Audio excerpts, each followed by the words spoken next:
আসসালামু আলাইকুম। সবজি খিচুড়ির রেসিপি নিয়ে আসলাম।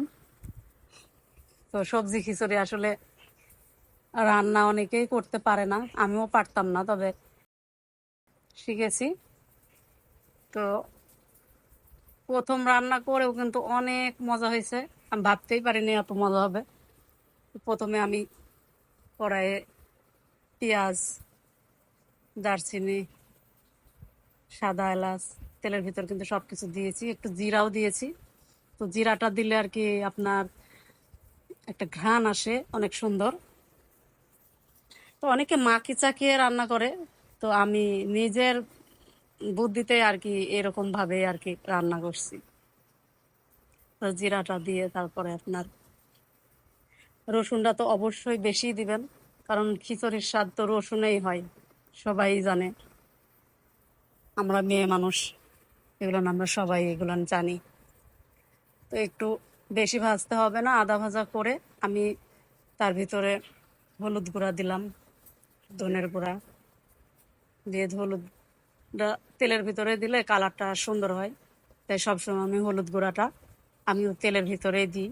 দেখেন কালারটা কিন্তু সত্যিই সুন্দর আসছে। জিরার গুঁড়াও দিয়ে দিলাম, ধনের গুঁড়াও দিলাম, তারপর লাল মরিচের গুঁড়া একটু দিলাম কালারটা সুন্দর আসার জন্য, দিয়ে লবণ দিলাম স্বাদ মতো, যে যতটুকু রান্না করবেন সেই অনুযায়ী লবণটা দিবেন। দিয়ে সুন্দর করে একটু নেড়ে চেড়ে, তো আমি এখানে সবজি কেটে রেখেছিলাম, পুঁই শাক, মিষ্টি কুমড়া, পটল, সুন্দরভাবে এই সবজিগুলো আমি দিয়ে দিলাম। দিয়ে সবজিটা একটু কষিয়ে নেব।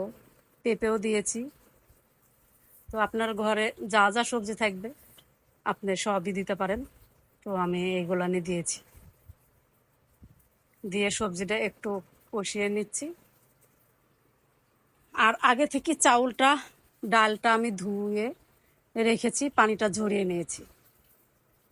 সেই চাউলটা আমি এখন কিন্তু দিয়ে দিলাম। মসুরির ডাউল দিয়েছি, একটু বুট সিদ্ধ করে রেখেছিলাম। বুটটা সিদ্ধ করে কিন্তু আমি চুষা ছিলে রেখেছি। আমি বুটের ডাউলটা না দিয়ে বুটটা সিদ্ধ করে ছিলে দিয়েছি, এতে আপনি কিন্তু খিচুড়ির স্বাদটা আরও অনেক মজা আসবে, টেস্ট পাবেন।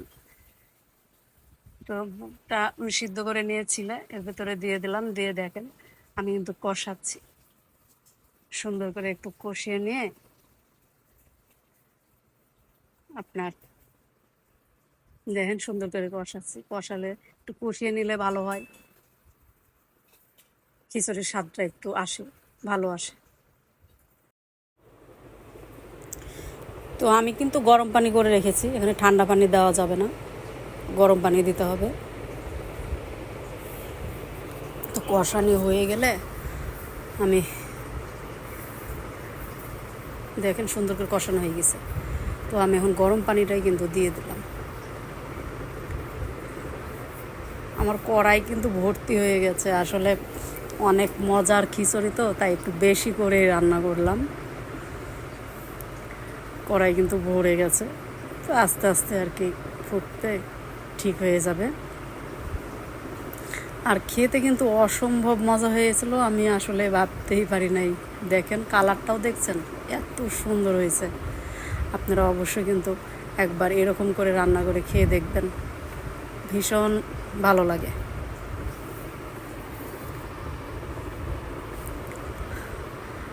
আর ভিডিওটি যদি আপনাদের ভালো লাগে লাইক কমেন্ট করে দেবেন, শেয়ার করে দেবেন। আমি কিন্তু ঘি দিলাম, আমি কিন্তু সব সময় খিচুড়িতে একটু ঘি দিই। ঘি দিলে খিচুড়ির স্বাদটা কিন্তু আরও বেড়ে যায়, খেতে কিন্তু অসম্ভব লাগে। তো আপনারা সব সময় একটু খিচুড়িতে ঘি দিবেন, ভালো লাগে কিন্তু। দেখেন খিচুড়িটা আপনারা দেখলেই বুঝতে পারছেন, অনেক সুস্বাদু একটা সবজি খিচুড়ি। আপনারা ট্রাই করবেন, এভাবে একটু রান্না করবেন। দেখেন অনেকটা ভালো লাগে। আল্লাহ হাফেজ।